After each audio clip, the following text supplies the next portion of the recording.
Adelante. Gracias, gracias, gracias. Bueno, pues buenas noches, tardes a todas y todos, a todes. Me da mucho gusto compartir este módulo con ustedes. En esta ocasión, por temas de agenda, vamos a hacer, en lugar de 2 sesiones, vamos a tener una sesión. Entonces, también voy a compartirles mucho material y todo para que repongamos esa hora, pero si no, no me es posible estar con ustedes el día de mañana.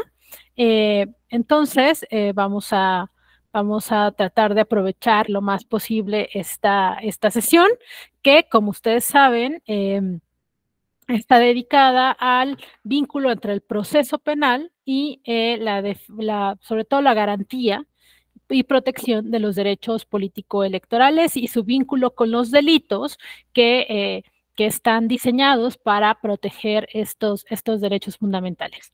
Entonces, quiero comenzar presentándome, bueno, por supuesto, agradeciendo a la Escuela Electoral, sobre todo al doctor Alonso Moyers, por quien tengo estos espacios, a ustedes por su presencia.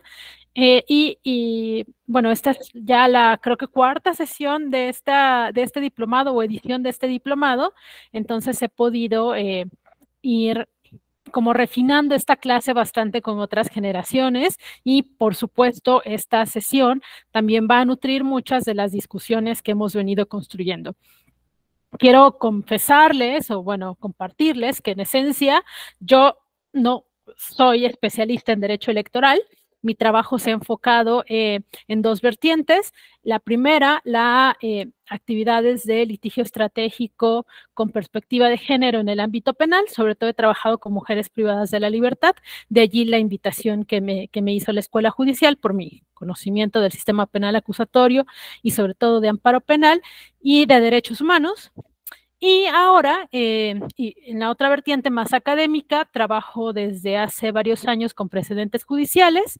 Me dedico sobre todo a formación jurídica e investigación aplicada y soy investigador en el Centro de Estudios Constitucionales de la Corte actualmente. Bueno, y desde allí desarrollamos varias actividades que tienen que ver con la difusión de criterios jurisprudenciales, diseño institucional y bueno, un poco de todo lo que hago, lo que he hecho es con base en lo cual voy a diseñar o diseñé esta clase y vamos a discutir sobre, les digo, estos vínculos entre el derecho penal y el derecho electoral en sí. Para comenzar, quisiera preguntarles, ¿hay alguno de ustedes que se especialice en materia penal? También como para saber que sean defensores, defensoras públicas, que tengan como experiencia, también para saber un poco desde dónde arrancar o también como darles participaciones. Pueden levantar la mano, comentarme en el chat. Siempre procuro estar pendiente al chat para quien no tenga cámara o acceso a sus micrófonos. Entonces, ¿no? ¿Quiénes están? ¿No? No, no, no. Bueno, quienes están también que no tienen activadas sus cámaras, por favor, si me avisan. Les digo, esto es como para tener una base mínima. Eh, Rosa Isela, adelante.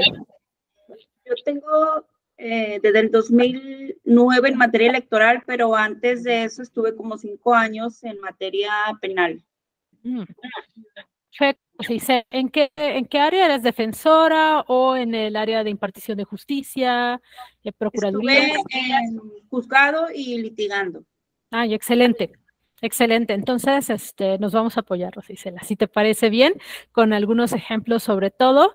Les digo, en particular, este módulo del diplomado está pensado en generar como bases teórico-conceptuales y también reflexiones sobre las distintas formas en las que pueden interactuar el sistema electoral y el sistema penal, el sistema de justicia penal y cómo ambos, los instrumentos o las instituciones de ambas, digamos, ramas o áreas del derecho, conviven para, en conjunto, garantizar el acceso y protección a los derechos humanos, y en particular en materia político-electoral. Alguien más levantó la mano, pero se desapareció, entonces creo, adelante, quien haya levantado la mano, por favor.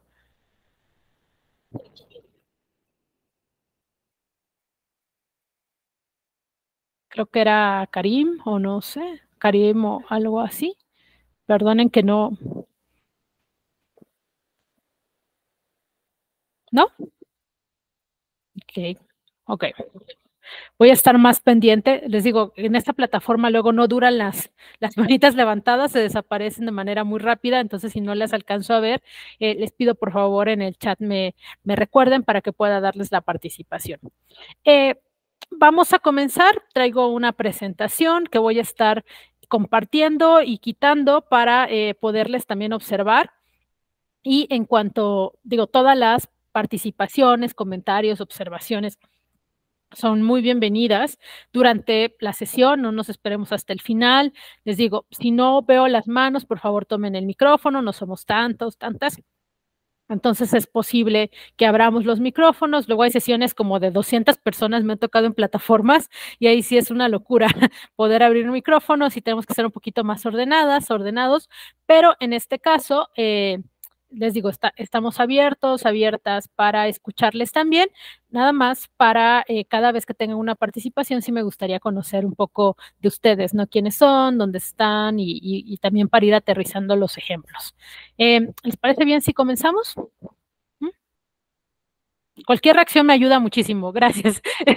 Luego uno siente que está hablando con el espacio sideral y es un poco tedioso o complicado. Muchas gracias, Shio Palacios, para las personas que partimos sesiones, no tener como ninguna guía de si estamos siendo claras o si nos están escuchando.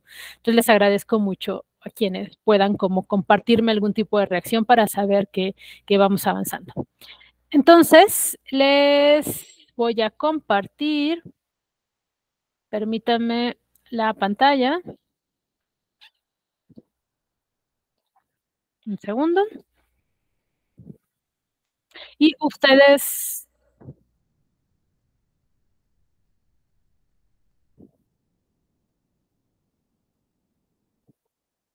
hmm, no me deja compartir. Permítame un segundo, que según tengo que darle un permiso, ya, según yo ya lo había hecho, perdón, pero no me deja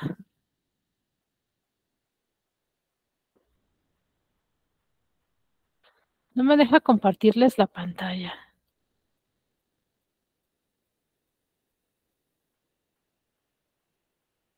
Perdón, denme un segundo, que creo que tengo que.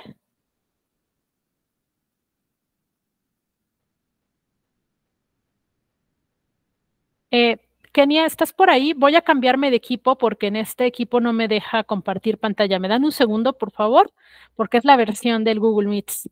Entonces, perdonen la interrupción, pero deme solo un segundo, me cambio en 2 minutos de equipo y vuelvo a ingresar. Perdón.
Ok, pues ahora la ventaja es que tengo dos pantallas y les puedo ver aquí y luego en la presentación. Entonces, a ver.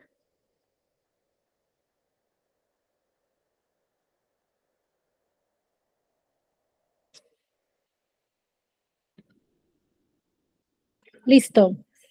Si no me equivoco, ya están viendo la presentación, ¿sí o no? ¿Sí? Gracias, Rosicela, gracias, José. Vean, entonces la idea de esta sesión es la siguiente. Vamos a, o quiero partir primero de, les digo, establecer la manera en la que se relacionan tanto el derecho penal en sí como con el sistema electoral. Y hay como dos maneras de analizar o dos perspectivas para abordar esta sesión en particular. Una es que me interesa como, sí nos vamos a enfocar sobre todo en cómo el derecho electoral se apoya en el procedimiento, en las instituciones y los actores, las actoras del derecho penal, sobre todo del sistema penal mexicano, para garantizar derechos político-electorales. Pero quiero dedicar al menos una parte de esta sesión a poder discutir con ustedes y reflexionar. Pues este es un tema que sobre todo, digo, lo poco que he trabajado en derecho electoral, lo he trabajado desde esta perspectiva, y es cómo el derecho penal puede afectar el ejercicio de los derechos político-electorales. Y cuando me refiero a afectar es tener un impacto en los derechos político-electorales. Un proceso penal, a esto es a lo que me refiero, tiene efectos directos en el ejercicio, goce, disfrute y garantía de, sobre todo, lo que tiene que ver con el derecho a votar y a ser votado. Hay como resultado de estar sujeto a un proceso electoral, hay una suspensión temporal en el tiempo que, sobre todo si está sujeto a una pena privativa de la libertad, hay una suspensión temporal de tu derecho a votar. Es una consecuencia del derecho penal. Y es una consecuencia sobre todo de la pena de prisión. Aquí en México hay una discusión muy particular que tiene que ver sobre todo con el tema de la prisión preventiva oficiosa. La consecuencia o los efectos del derecho penal en el ejercicio de los derechos político-electorales, y les digo en particular el derecho a votar y a ser votados, tiene que ver con esta idea de pisar la cárcel y no necesariamente estar condenado o condenada por haber cometido un delito, que es algo que se hace, y les digo, prácticamente de cajón. O sea, una vez tú eres condenado, condenada por un robo y la sanción que te imponen son 6 años de prisión. Si tienes menos de 5 años de prisión, puedes alcanzar libertad condicionada, otras modalidades, a través de una garantía. Sobre todo, o sea, no tienes que estar en la cárcel, puedes compurgar fuera. Pero si tienes más de 5 años de prisión, entonces se suspenden o sea, si el delito tiene como consecuencia la imposición de una pena de más allá de 5 años, tienes que permanecer en prisión. Por supuesto, tienes acceso a beneficios y demás, pero una de las consecuencias inmediatas que viene directamente, que acarrea la sentencia, y esto se hace, les digo, casi en automático, es la suspensión de los derechos político-electorales, del ejercicio de la ciudadanía, en tanto dure la pena de prisión. Y hay toda una discusión en México, reciente realmente, sobre todo porque las personas privadas de la libertad no pueden votar. Y esta discusión se inserta en dos como líneas específicas. Una de estas líneas específicas o discusiones, reflexiones que se hacen, tiene que ver con los fines de la pena de prisión. Los fines de la pena de prisión, lo vamos a ver más adelante, cuando veamos la sanción de conductas que atenten contra el sistema electoral mexicano o contra el ejercicio de derechos político-electorales. El fin de la pena de prisión es resarcir el daño. Entonces, sí hay una reflexión, sobre todo desde la perspectiva de los derechos humanos y los derechos de las personas privadas de la libertad de manera particular, sobre si la suspensión del derecho a votar, que en otras palabras lo que significa, y no sé si ustedes aquí, abro los micrófonos, por favor, díganme ustedes qué opinan, se acarrea una parte de suspensión de la vida civil de una persona. El acceso a votar, o sea, el derecho a votar implica un ejercicio de ciudadanía. Si tú eliminas el derecho o suspendes el derecho a votar de una persona, estás restringiendo su ejercicio de la ciudadanía. Y esto se considera o se cuestiona si realmente puede caber dentro de los fines de la pena privativa de la libertad, que les digo, es resarcir el daño provocado con una conducta que acarrea un delito. Entonces, la discusión de fondo es si la suspensión de los derechos a votar, del derecho a votar en particular, y como tanto como consecuencia la restricción del ejercicio de la ciudadanía, está realmente legitimado a partir o tiene un vínculo directo con la reparación del daño, por ejemplo, por un delito de robo. Entonces, hay un debate sobre, les digo, no vamos a profundizar mucho en esta sesión, quiero ponerlo sobre la mesa y si ustedes quieren, por supuesto, también debatimos más, pero o sea, sí quiero que quede como muy compartirles todo este debate profundo que existe. Hay un debate también muy profundo, por ejemplo, en Colombia, en Argentina, en América Latina hay un debate muy vivo sobre si se puede restringir este ejercicio de ciudadanía y de derechos humanos por cualquier delito, o si tendríamos que matizar y determinar para qué delitos en específico podría restringirse o cabría o sería legítimo restringir el derecho a votar cuando ha sido condenado a una pena privativa de la libertad. Y les digo, esto está como en debate. En México, sobre todo, se ha llevado esta discusión en el tema de la prisión preventiva oficiosa. ¿Por qué? El antecedente de esto son algunos amparos que presentaron personas privadas de la libertad en el reclusorio Oriente, que tiene que ver con el acceso en el reclusorio norte y que tiene que ver con el acceso a la credencial de elector, o sea, como a ciertos derechos que implican la ciudadanía. Una persona hace varios años reclamó que se le concediera, o sea, que se le generara una credencial de elector estando privada de la libertad. Originalmente el IFE o INE lo que dijo es, pues no, porque tus derechos político-electorales están suspendidos y hay precedentes que lo que hacen es un análisis y dicen, bueno, pero si la persona no ha sido condenada, o sea, se encuentra en prisión preventiva, entonces ya se le están dando consecuencias de sanción. O sea, como si ya hubiera sido juzgada y se están suspendiendo sus derechos previo a que sea condenado o condenada, o sea, vencido en juicio sobre todo.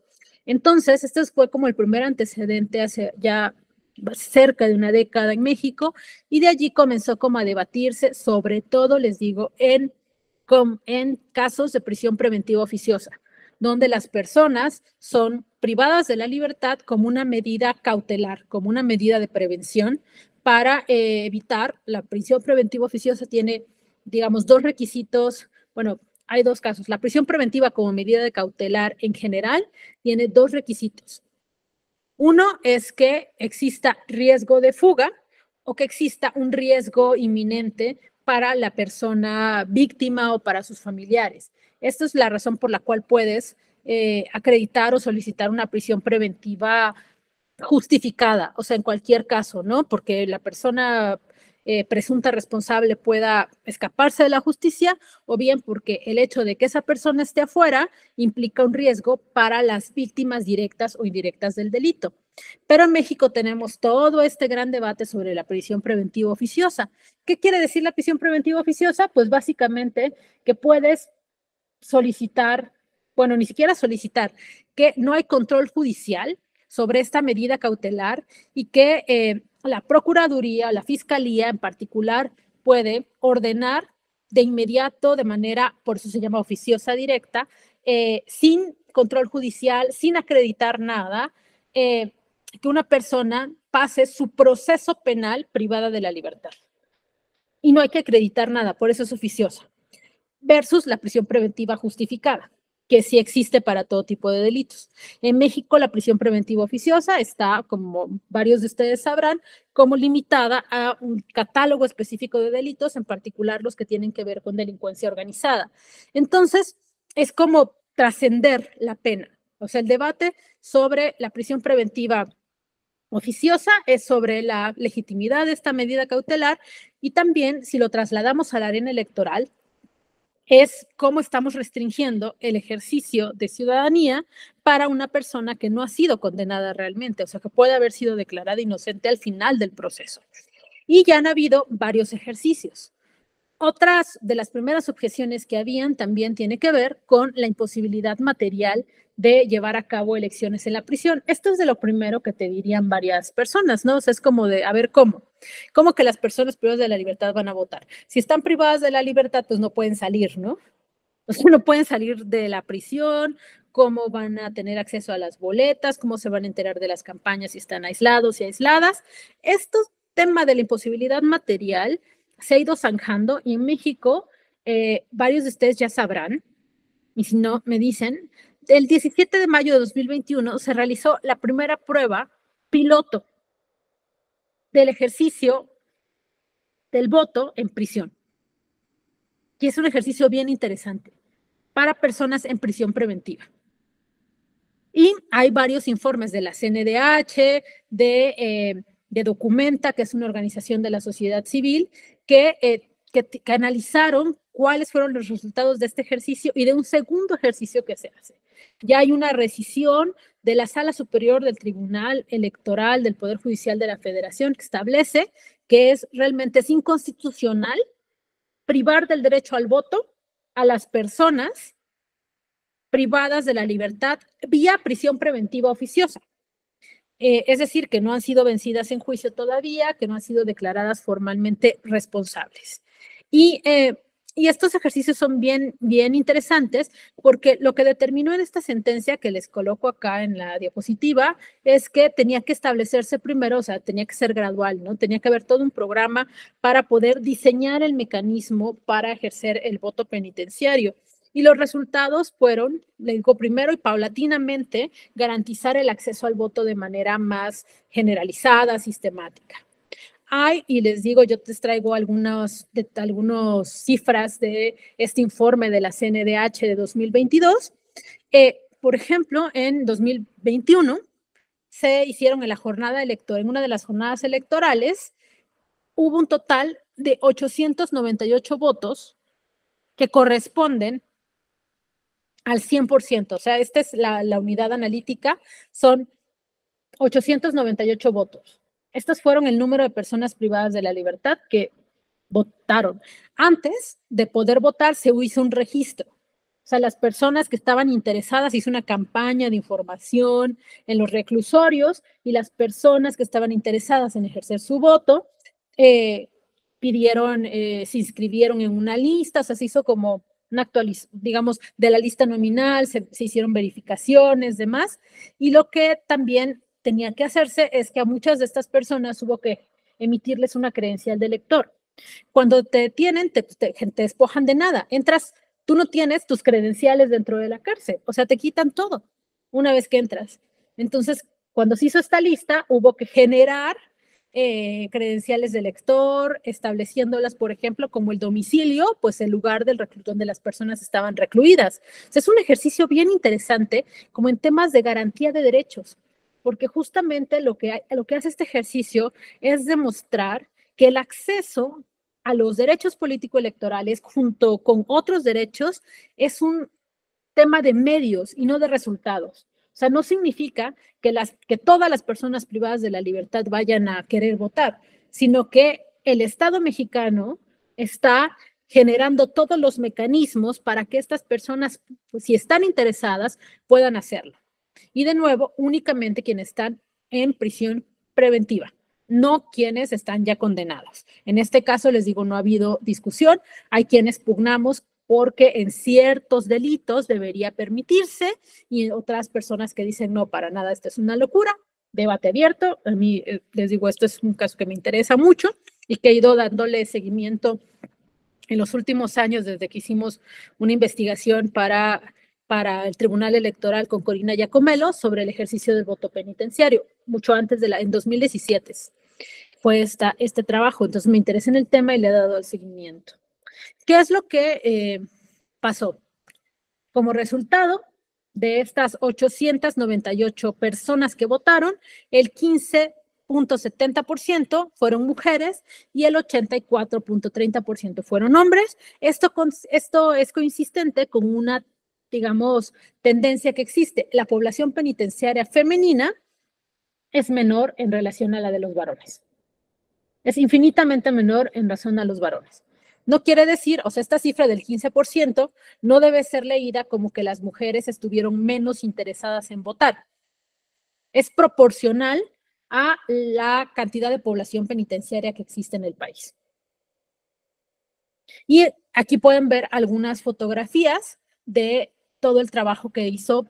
Hubo personal del INE al interior de los reclusorios y, como ustedes pueden ver, aquí garantizaron, o sea, hay urnas, hay mujeres que fueron con sus bebés, hubo casillas, hubo todo como un mecanismo y fue bastante interesante. Hay también testimonios muy interesantes de personas que dicen, esto me hace sentir, o sea, que traigan las urnas me hacen sentir como que yo no he sido completamente expulsado de este país. O sea, estoy siendo investigado por un delito, estoy enfrentando juicio, ni siquiera he sido responsable, declarado responsable o declarada responsable, pero el Estado mexicano no se ha olvidado de mí.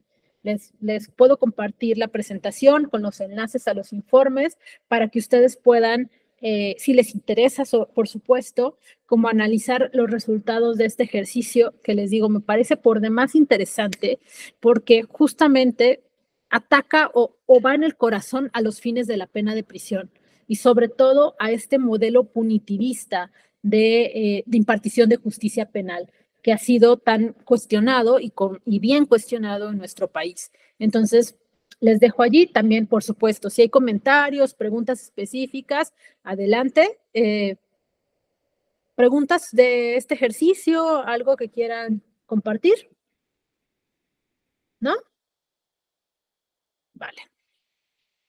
Pues ven, también en temas de cómo el derecho penal se vincula directamente o afecta directamente a las instituciones y procesos electorales, es que también ha habido un traslape o transición o contagio de el uso de ciertas figuras que son tradicionalmente empleadas en el derecho penal, que se han trasladado a los procesos electorales.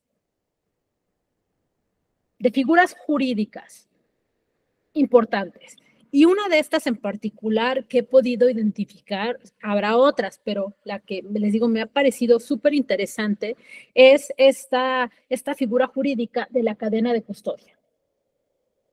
La cadena de custodia es, les digo, esta figura jurídica que en pocas palabras lo que significa es que debe caber, o sea, la cadena de custodia es un conjunto de formatos, básicamente, que te pueden permitir reconstruir y saber quién, cuándo, cómo, dónde recopiló evidencias de la probable responsabilidad de una persona.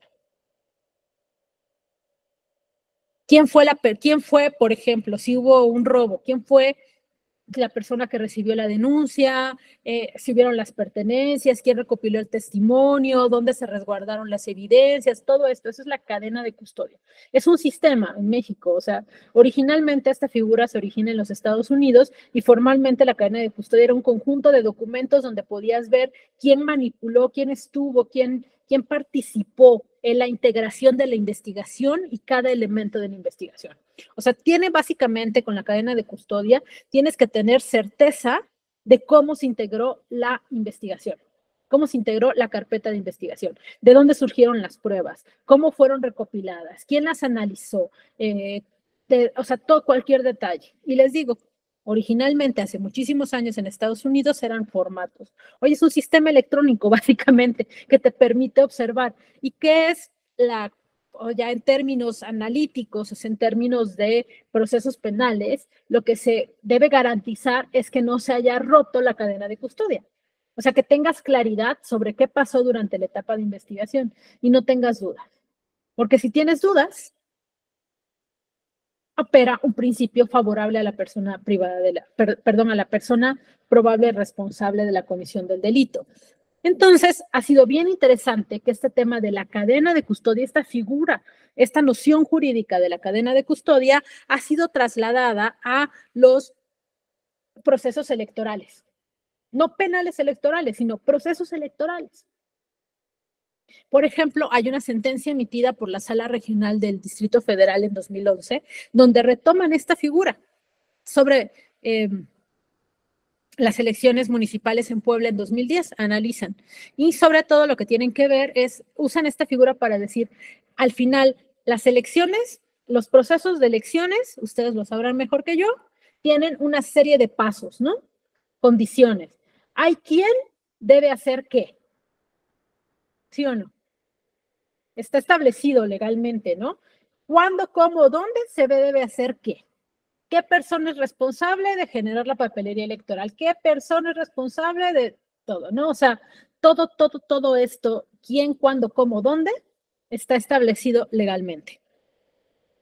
Y sobre todo, analizaron quién, cuándo, cómo, dónde en materia del recuento de votos. ¿Quién debería hacer el recuento de votos? ¿Cómo se hacía el recuento de votos en estas elecciones municipales?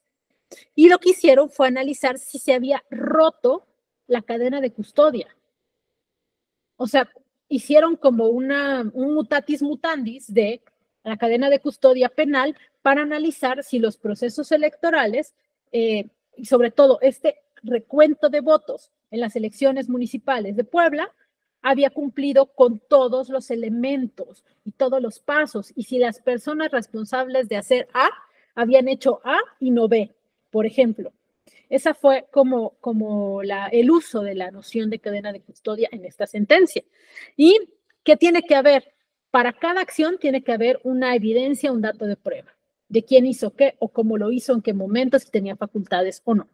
Y hicieron un sistema de control y registro, es lo que analiza o reconstruye esta sentencia para determinar si hay un sistema o sea, si se cumplió con este procedimiento de recuento de votos de manera como lo establece la ley. Hay críticas.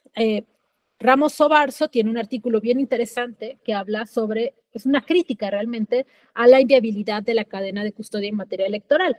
Lo que dice este autor en particular es que no es aplicable porque la cadena de custodia está pensada en la recopilación, sistematización y análisis de la evidencia. Y en cambio, el recuento de votos es un procedimiento de carácter administrativo, es una serie de pasos establecidos en la ley. No tiene que ver necesariamente con rastrear de dónde vino la evidencia y cómo fue compilada y quién la analizó. Y que la naturaleza jurídica de la cadena de custodia no puede ser como extendida a los procesos electorales. No sé ustedes, a mí me parece interesante que podamos también hacer este tipo de análisis que son más dogmáticos y determinar realmente si es viable hacer este tipo de, les digo, de traslapes entre ambos sistemas. A mí me parece interesante que se haya hecho este ejercicio en esta sentencia en particular. De las cosas que tengo pendientes es identificar otras sentencias parecidas. Si ustedes han visto alguna, por favor, compártanmela y poder realmente hacer un análisis más doctrinario desde la doctrina penal y la doctrina electoral para poder determinar si es viable traslapar estas decisiones. Adelante, Rosa Isela. La cadena de custodia se utiliza también en la materia electoral en el aspecto de la entrega de los paquetes. Cuando uno manda la documentación para los juicios de nulidad, dentro de la documentación que se envía es el recibo del paquete de cuándo se le entregó al presidente de la casilla, cuando el presidente entregó el paquete ya con la votación al instituto. Y ese es un elemento porque también ahí en esos recibos se establece las condiciones en las que venía el paquete, si traía signos de violación o no. Digo, todos esos son elementos que en materia de nulidades sí son importantes y que se mandan como evidencia de la cadena de custodia de los paquetes, porque hay ciertos paquetes que no se abren porque traen sus actas.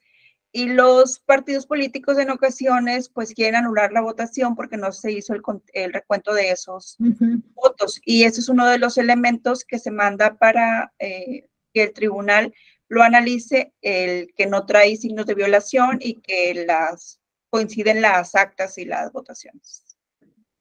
Excelente. Muchas gracias, Rosa Isela. Es bien interesante, ¿no? ¿Cómo puedes?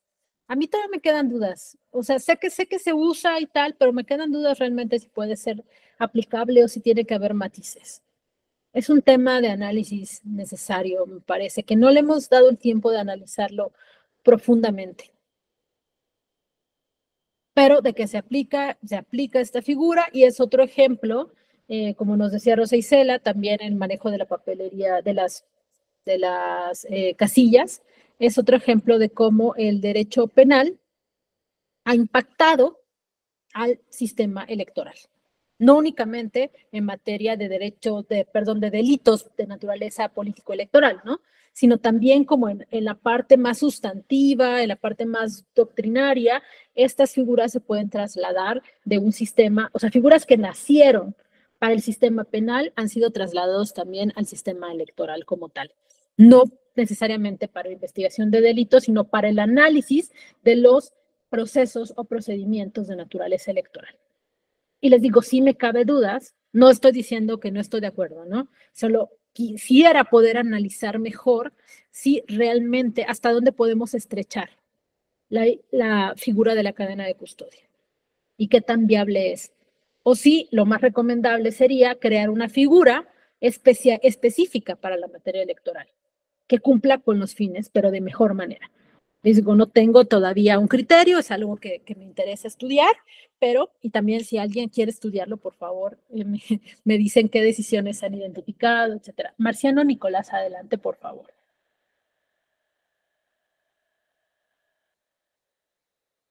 Adelante. ¿Podemos activar tu micrófono? Listo. Hola. Ay, creo que no te escuchamos. No está activado tu micrófono, Nicolás. Sí, bueno. Listo. Gracias, ya te escuchamos. ¿Sí? Buenas noches. Saludos a todas y a todos los compañeros y compañeras docentes. En el caso de la cadena de custodia, en nuestra experiencia, primero soy abogado postulante en materia electoral y ahorita estoy cursando estudios de juicios orales para incorporarme a la materia penal. Referente al tema que está usted desarrollando, me parece interesante en cuanto a la sala regional que emitió esa sentencia, entonces era la sala del Distrito Federal.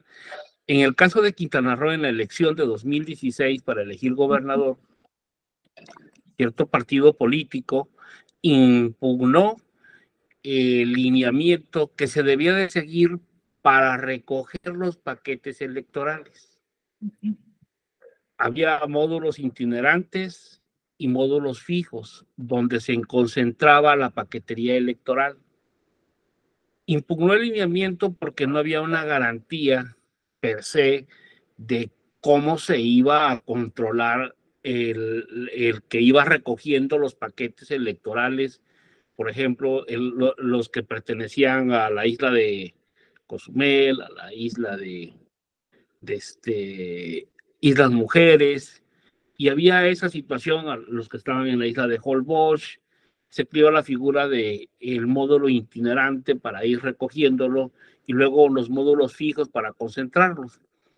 La sala Jalapa emitió, si no mal recuerdo, como fue una elección de gobernador, resolvió sala superior y sala superior dijo, no, efectivamente tienes razón, vamos a imponer la cadena de custodia. ¿Quién es el que está encargado del módulo itinerante 1? Vamos a decirlo de esta manera un poquito más abreviada, que va a recoger los paquetes que cubren la ruta 1. Ahí sí es totalmente válida.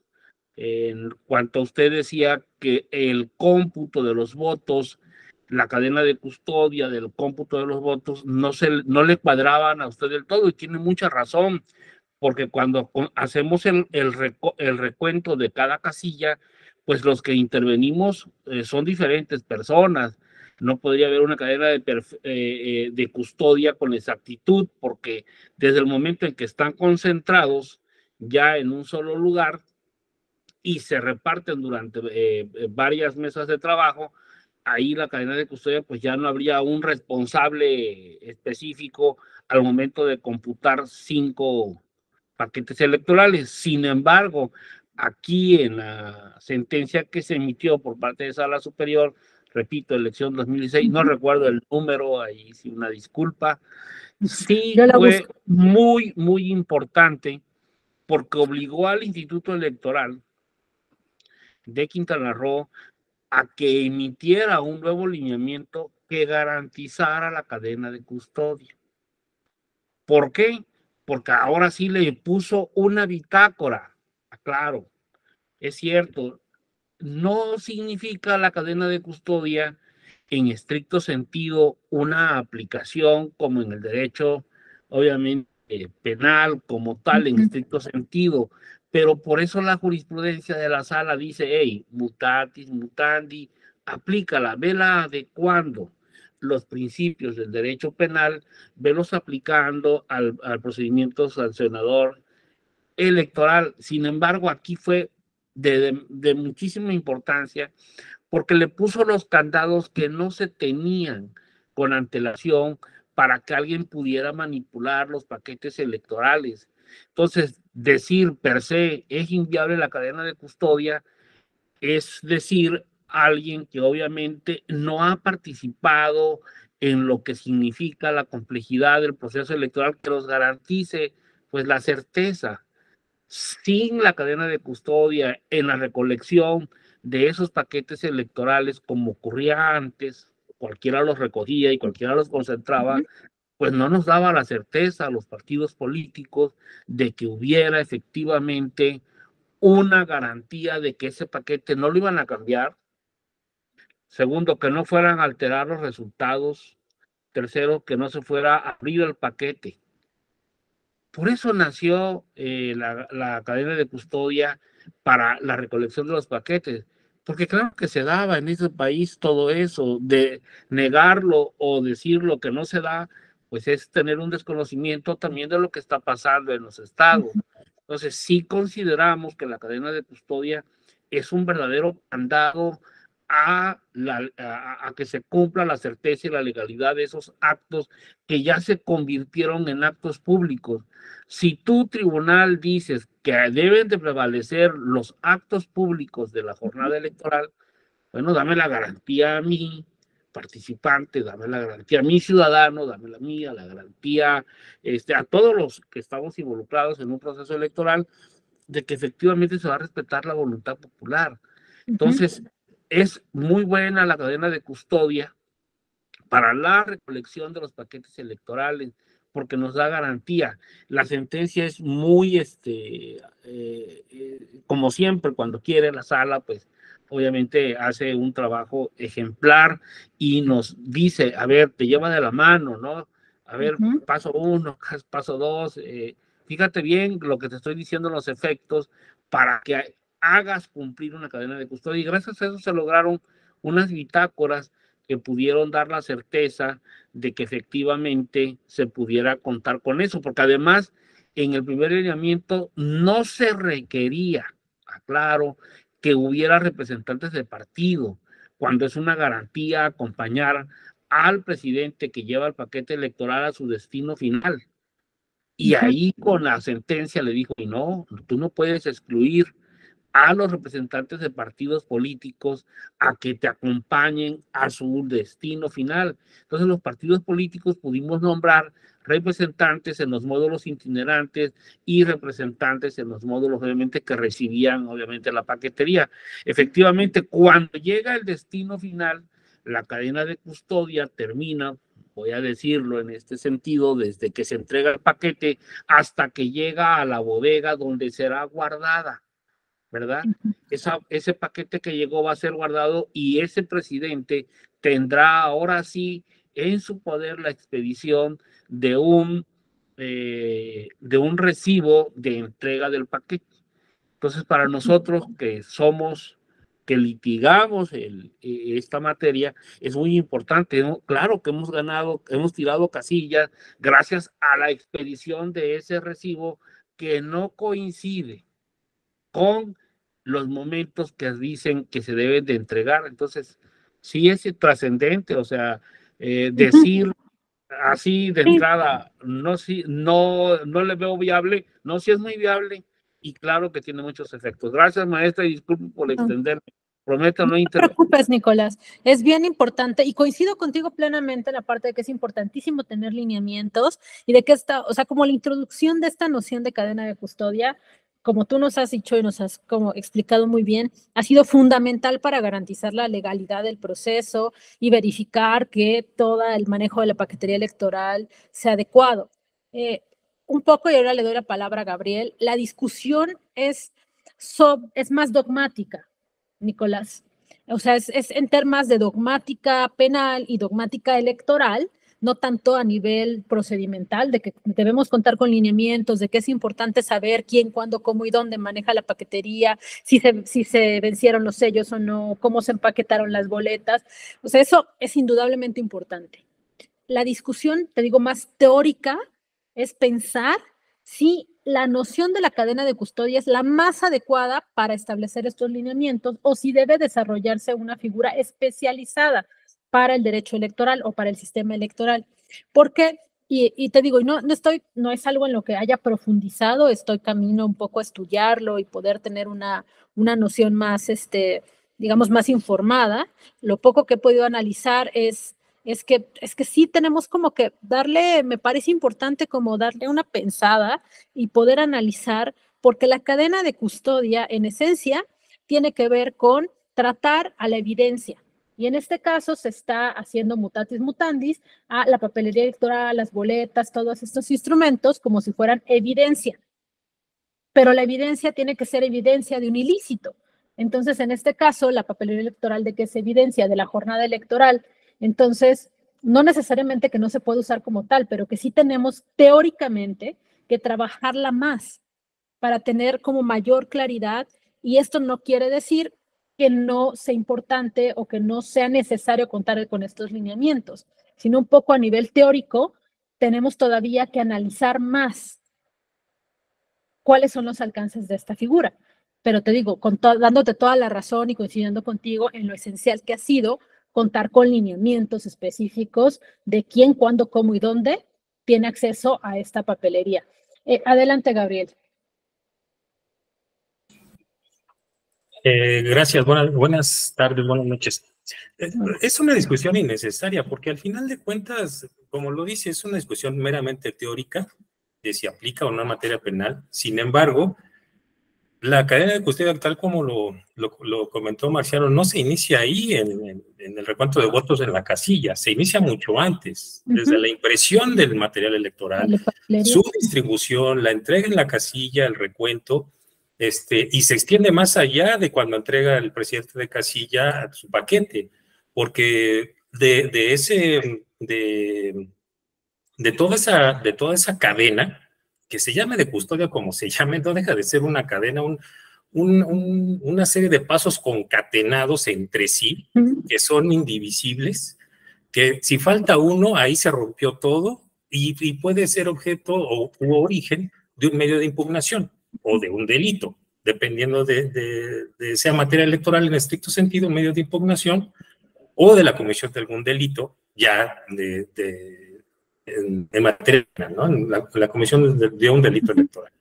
Y se puede extender todavía más allá cuando de un medio de impugnación se ordena el recuento de alguna casilla, de alguna situación que fue notificada por el presidente de la casilla. O sea, es una cadena larguísima que no nada más se forma o se conforma de la jornada electoral. Sí, es previo. Es mucho más larga que... Exactamente. Entonces, creo que esta parte de si la denominación cadena de custodia o no cadena de custodia es innecesaria, y la verdad es que, como lo comentó al inicio y como lo comentó Nicolás, es todo un proceso o procedimiento que ha tirado elecciones municipales, estatales, entonces, de diputados de locales, los diputados locales, federales, senadurías. Entonces, creo que esta parte es innecesaria en cuanto a la discusión, si se denomina cadena de custodia o no se denomina. Es un procedimiento que es efectivo, es eficaz y es funcional. Entonces, la denominación, la verdad es que es una discusión innecesaria. Gracias. No, gracias a ti, Gabriel. Y por supuesto, está bien que les parezca innecesaria. A mí me parece esencial, sobre todo porque la discusión teórica me parece siempre, nunca sobra. Los procedimientos, sobre todo, las decisiones que se tomen, tienen que estar acompañadas tanto de ser eficaces como estar sustentadas. Y les digo, no me parece ajeno o no me parece innecesario entrar en estas discusiones, no porque no sea importante o no porque no sea efectivo o les digo, no porque no haya funcionado bien, sino que hay algunas personas que sí nos parece interesante, no como cuestionar los resultados prácticos positivos que haya tenido, sino de ponernos a pensar y sentarnos a analizar la construcción dogmática de figuras jurídicas, con el fin de ir aterrizando, ir construyendo procesos más sólidos. Pero les digo, es una postura, por supuesto, y por supuesto es válida considerar que es innecesaria. Les digo, yo la traigo porque en mi experiencia siempre ha sido importante discutir tanto los efectos prácticos de una medida como sus fundamentos teóricos. Me parece que el conjunto de ambos es lo que da más solidez a un procedimiento. Pero bueno, si les parece innecesario, también. Perdón, ¿podría nada más, perdón la interrupción, No, nada más mencionar que además el reglamento de elecciones, la ley general de instituciones y procedimientos electorales, hay muchísimos reglamentos, incluso los OPLES, cada OPLE tiene su reglamento interno para el manejo de, o sea, está tan regulado o sobreregulado que no es que no sea imposible cometer algún delito, la comisión de delito o la violación a alguna parte del procedimiento, ¿no? Pero está tan definido y cada parte tiene su responsabilidad tan fija, tan señalada en la ley o el reglamento o incluso en el acuerdo de algún OPLE, que digo, ahí está todo el procedimiento. No hay manera, a mi modo de ver, no hay manera, digo, no quiere decir que sea perfecto y que no haya la comisión de algún delito o la violación de algún procedimiento. Sin embargo, todas esas regulaciones precisamente han sido creadas para tratar de minimizar algún tipo de actividad errónea, ¿no? Por así decirlo. Sí, por supuesto, es el fin de todos los procedimientos. Y les digo un poco esta discusión. Una era un ejemplo de cómo ambos sistemas conviven, ¿no? Tanto el sistema penal como el sistema electoral conviven y se traslapan y se nutren y se intercambian y dialogan. Y también, les digo, para mí sí es importante colocar discusiones teóricas más allá de lo que tenemos, funciona muy bien, ¿no? Me parece siempre es importante darle otro nivel de análisis. No para decir, esto no sirve, ¿no? Sino, ha sido muy bueno, ha sido positivo. Ok, vamos a darle una pensada y ver qué más podemos hacer y cómo lo podemos mejorar. Eso les digo en lo personal. Eso ya es una postura personal, para nada institucional, ¿no? Es algo que les digo, en mi mente siempre está, ¿no? Ver y analizar de dónde viene, por qué este procedimiento y no otro, como un ejercicio. Pero bueno, también yo me dedico a cuestiones académicas, ¿no? Hago cosas también muy prácticas, pero en esencia mi trabajo es académico y quizá por eso me parece tan interesante estas discusiones que por lo visto para ustedes no, y les digo, es completamente válido, ¿no? No tenemos que estar como en el mismo canal. Al final habemos personas que nos dedicamos más a estas discusiones teóricas y otras personas como ustedes que se dedican más al ejercicio práctico, y en el conjunto de ambas es donde se construyen los sistemas, tanto penal como electoral. Adelante, Gabriel. Nada más tan solo un ejemplo de algo que está tan, no digo que sea perfecto, pero tan solo el manejo del padrón electoral que se les entrega a los partidos políticos y a los OPLES y a toda la gente responsable, tiene tal seguimiento que por eso encontraron quién fue el que lo vendió creo que fue en 2015 o 2018. ¿Qué partido fue? Incluso la persona que lo hizo, quien sustrajo la información.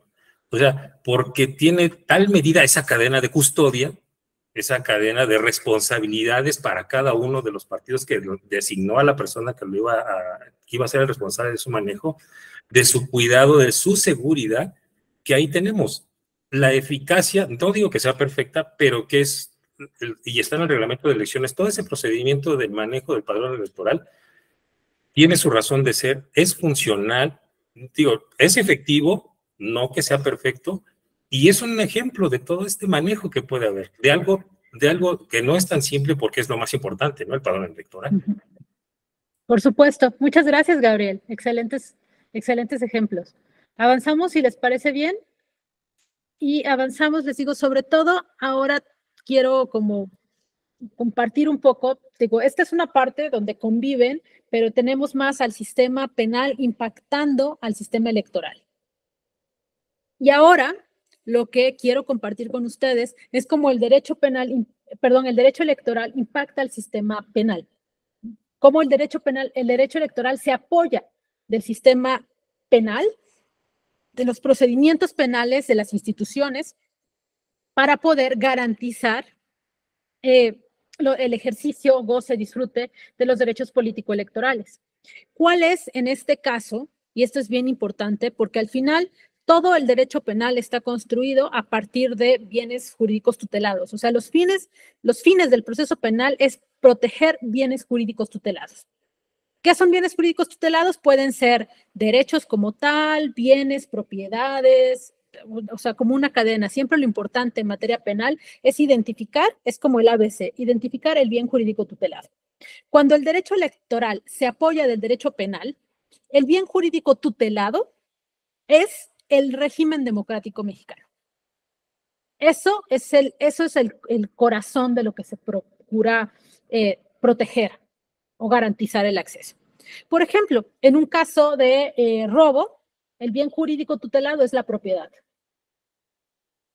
Si es robo con violencia, el bien jurídico tutelado es la propiedad y la integridad física o psicoemocional de la persona. O sea, siempre las conductas deben estar relacionadas con un bien jurídico tutelado. La conducta, no todas las conductas son sancionadas por el derecho penal, solo algunas de ellas que están como reconocidas o establecidas en un catálogo de delitos que están en su mayoría establecidos en el Código Penal, pero luego tenemos leyes especializadas. El Código Penal, bueno, el Código de Procedimientos Electorales, ¿cómo se llama? El COFIPE tiene diferente, o sea, tiene todo el catálogo allí establecido, es especializado. Luego también tenemos otro tipo de conductas, por ejemplo, y esto sí es bien como raro que exista, pero pasa en México, tiene que ver con todo lo que tiene que ver con prohibición de tráfico de sustancias, donde el bien jurídico tutelado es la salud de las personas, por ejemplo, tráfico de estupefacientes, drogas, etcétera. Esas conductas prohibidas, o sea, esas conductas señaladas como delito por las normas penales, están establecidas en la Ley General de Salud, que es algo bien raro. O sea, les digo, en materia electoral es algo mucho más establecido porque sí hay un código específico. Eso es una ley específica. Tenemos el Código Penal, el Código Nacional de Procedimientos Penales y tenemos también las leyes que protegen o que sancionan estas conductas específicas que afectan a ese bien jurídico tutelado llamado régimen democrático mexicano. Esto va a ser el límite, para lo que se va a emplear el derecho penal. El derecho electoral recurre al derecho penal para lograr proteger, garantizar la vigencia del régimen democrático a través de las reglas del proceso penal y el establecimiento de una categoría de delitos electorales. Que ustedes conocen mejor que yo, esto es lo vamos a ver de manera general, están contenidos, están bien definidos, cuáles conductas, no todas las conductas no todas las conductas son relevantes para el derecho penal, solo algunas que estén precisamente establecidas en normas. En este caso, la Ley General en materia de delitos electorales. Allí están establecidas todas las conductas que el Estado mexicano reconoce que pueden atentar o que atentan en sí contra el régimen democrático mexicano. Y estos son delitos electorales, o sea, son delitos en específico. Así les digo, como hay todo el catálogo, por ejemplo, y lo podemos ver en el Código Penal de manera como muy estructurada, ¿no? Todos los delitos que atentan contra el desarrollo psicosexual están en catálogo de delitos sexuales. Todos aquellos que atentan contra la propiedad están en hay un catálogo, robo, allanamiento, fraude, o sea, como una serie de delitos. En este caso estamos en el derecho electoral, hay una especialización de estas o definición muy particular de las conductas que por acción u omisión, ahora vamos a entrar más adelante en lo que debemos entender por acción u omisión, implican un atentado, una afectación al régimen democrático mexicano. Ese es el fin de usar al derecho electoral, perdón, al derecho penal desde la materia electoral.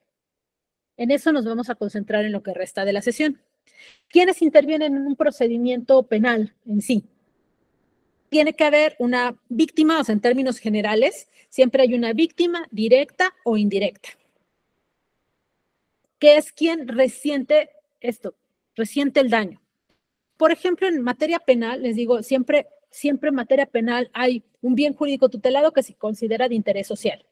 Tienes, por ejemplo, un robo, les digo, los delitos de robo son los más sencillos como de identificar. Allí, cuando una persona comete un acto que atenta contra el derecho a la propiedad de alguien, afecta su derecho a la propiedad de esa persona, pero también atenta contra el bienestar social. Y por eso, quien es titular de la acción penal es el Ministerio Público, contrario a otros procedimientos de naturaleza administrativa, civil, familiar, o sea, otro tipo de procedimientos, donde la persona víctima directa o indirecta es quien es titular de la acción jurídica. Si yo tengo, por ejemplo, un incumplimiento de contrato civil, ¿quién puede denunciar y quién puede llevar a proceso judicial el incumplimiento de ese contrato civil? La persona afectada directamente, ¿no? Quien firmó el contrato. Sin embargo, en materia penal, tú puedes presentar la denuncia, pero ¿quién presenta el caso ante un proceso penal? Son las partes, dice Nema. Sí, solamente la parte a la que fue afectada. Si yo firmé un contrato contigo, Nema, entonces, y tú incumpliste ese contrato, entonces yo soy quien tiene que ejercer la acción que sea, ¿no? La acción reivindicatoria, la acción de incumplimiento de pago, lo que yo quiera ejercer, lo tengo que hacer yo, que soy la persona afectada. En cambio, todo lo que tiene que ver con materia penal, el ejercicio de la acción penal le corresponde única y exclusivamente al Ministerio Público. Y en este caso hay fiscalías especializadas en materia electoral.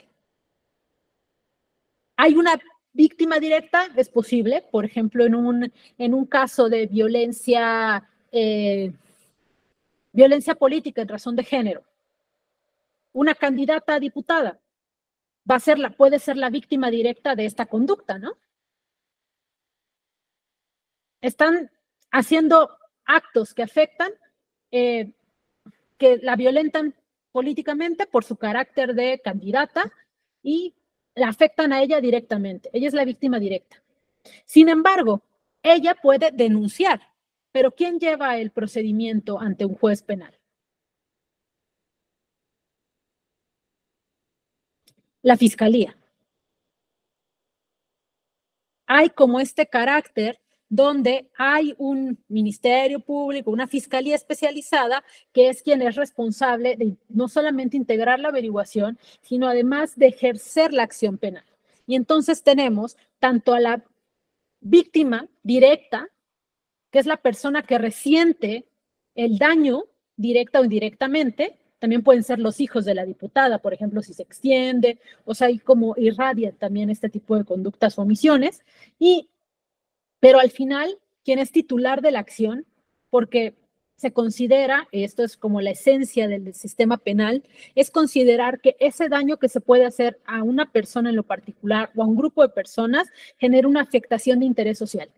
En este caso, si una diputada o candidata a diputada es víctima de violencia política de género, bajo las reglas del sistema penal mexicano, se está afectando, hay una afectación a los derechos de ella y como tal a los derechos, o al régimen democrático mexicano. Y por tanto, a quien le corresponde ejercer la acción penal es a la Fiscalía. No es como en materia civil o familiar o en otras materias donde soy yo quien presenta la demanda y quien le da curso al proceso, ¿no? Sí puedo coadyuvar, por supuesto, o sea, es un derecho también de las víctimas directas e indirectas, coadyuvar en la integración, pero esto es una coadyuvancia. Y es más, puede llevarse el proceso sin la participación de la víctima. En algunos casos muy específicos puede llevarse el proceso sin participación de la víctima directa o indirecta. Podría llevarse si se acreditan diferentes como elementos necesarios. También, por supuesto, tenemos como otra parte, y por eso tenemos estos actores importantísimos, la Fiscalía Electoral, el Ministerio Público, la víctima y también la persona o grupo de personas que son presuntas responsables de la conducta que se considera delito electoral. Y en el momento en que se está integrando una carpeta de investigación, se les conoce como presuntos responsables. Únicamente serán responsables después de que se les condene en juicio. Tiene que haber alguien que fue responsable o presuntamente responsable de esta conducta, que les digo pueden ser acciones u omisiones. También hay figuras bien importantes como las y los defensores públicos o privados. Pensamos muchísimo en la defensa de las personas presuntas responsables. El sistema penal mexicano y el sistema penal especializado en delitos electorales cuenta con una defensoría pública. Pero también puedes tener una defensa privada. ¿Cuál es la garantía? Y aquí aplica la misma garantía del sistema penal. El acceso a una defensa adecuada. No solamente ser representado por cualquier persona, sino que esta persona sea profesional del derecho. Ese es el requisito para que se cuente con esto. Y pensamos sobre todo en el acceso a la defensa de la persona presuntamente responsable. Pero también, como hay un interés directo de la víctima, directa o indirecta de la conducta, de la acción o la omisión, también las personas que coadyuvan en la integración, por ejemplo, de una carpeta de investigación en materia electoral, pueden contar con representación legal. Es su derecho también. Entonces tenemos defensores públicos y privados, sobre todo en este caso, la defensa pública se activa para las personas que están como presuntas responsables, porque tenemos como esta característica del sistema penal donde es una institución la que se encarga de integrar la averiguación, de integrar el proceso, de ejercer la acción. Entonces, no en todos los casos las personas que son víctimas directamente se les nombra un defensor público, a menos que lo soliciten.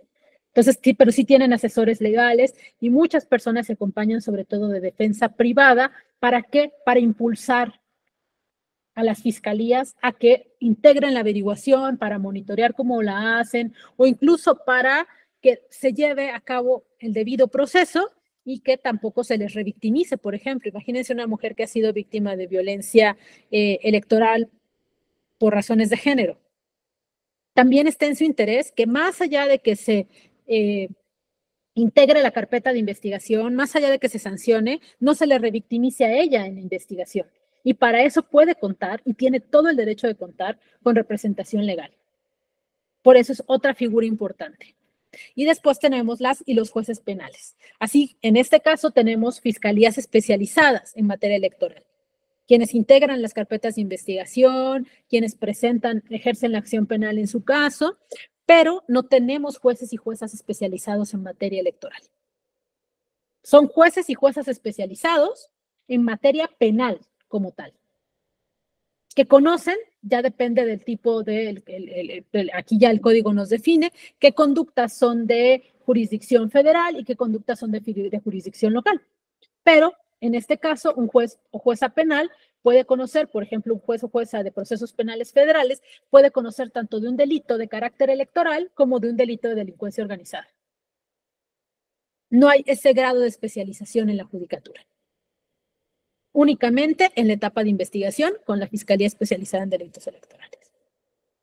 Y esto es interesante porque también para las personas juzgadoras, obviamente, les exige integrarse a la materia electoral, conocer las figuras, el marco normativo, los fines, el procedimiento, pero al final aplican las mismas reglas del debido proceso penal. Únicamente con fines específicos, que es la protección del régimen democrático mexicano. ¿Hasta aquí dudas, comentarios? ¿Cómo vamos?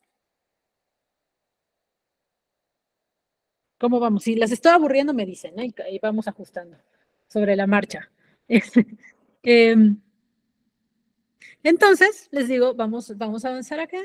Hay sobre esto lo que se fijan, sobre todo las personas juzgadoras, o su misión es la tutela, garantizar la tutela penal efectiva en materia electoral. ¿Qué tutela el derecho penal? Aquí nos vamos a ir un poquito más a lo general y lo llevamos colocando ejemplos que aterrizan en materia electoral, pero el derecho penal en sí resuelve conflictos o controversias de manera institucionalizada.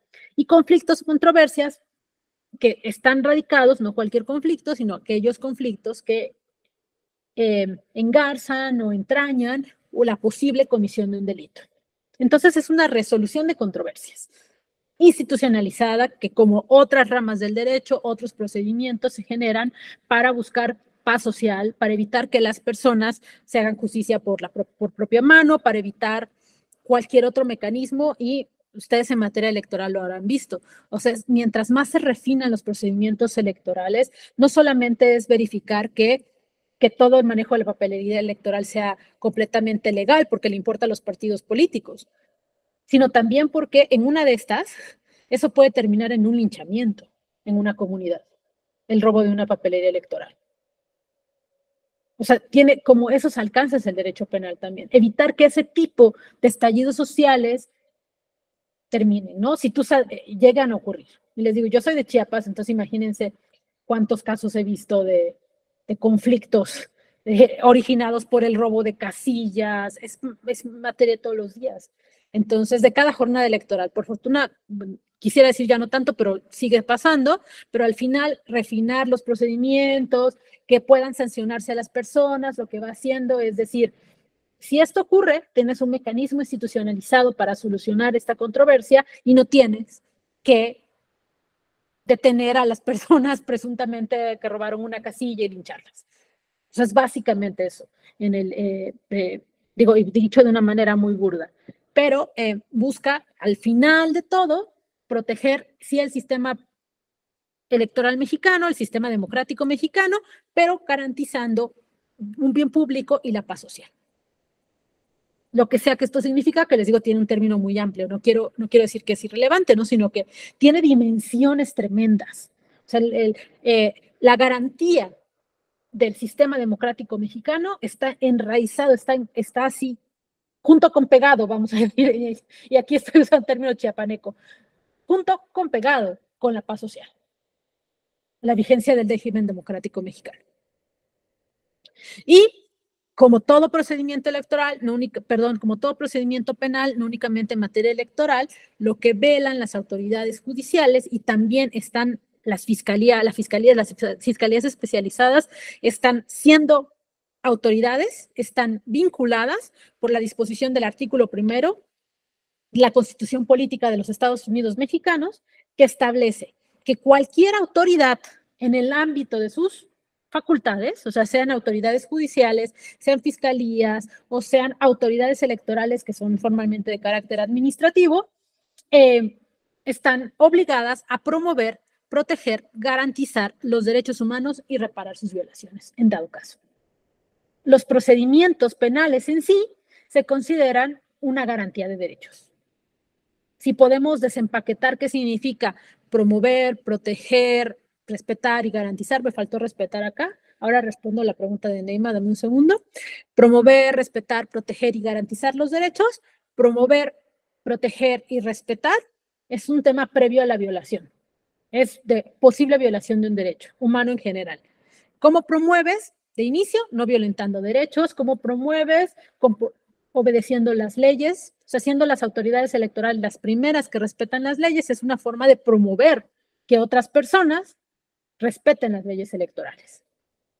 Respetar y proteger también es generar mecanismos, por ejemplo, de carácter administrativo, todas estas que nos decía Gabriel y nos decía también Nicolás, ¿no? Todo este entramado institucional y legal para garantizar desde la emisión de la papelería electoral hasta el conteo de votos, todo eso es un mecanismo de protección del sistema electoral mexicano. Y el proceso penal en sí, o sea, ya cuando hay una conducta específica que puede ser considerada como delito, en términos, desde la perspectiva de derechos humanos, se considera un mecanismo de garantía. Ya lo protegí con las normas, ya está todo establecido. Si violentas la norma, existe una garantía que se llama proceso penal, por la cual se puede activar y puede establecer una sanción y se puede reparar esa violación. Espero estar siendo clara con estas distinciones, que les digo, pareciera que son estrictamente teóricas, pero son esenciales y se convierten, en la práctica se convierten muy importantes, no confundir la protección con la garantía de derechos. O sea, son dos etapas diferentes. Proteges y promueves con un sistema legal sólido. Garantizas cuando esa norma es violentada y estableces una sanción. Son momentos distintos y son atribuciones distintas.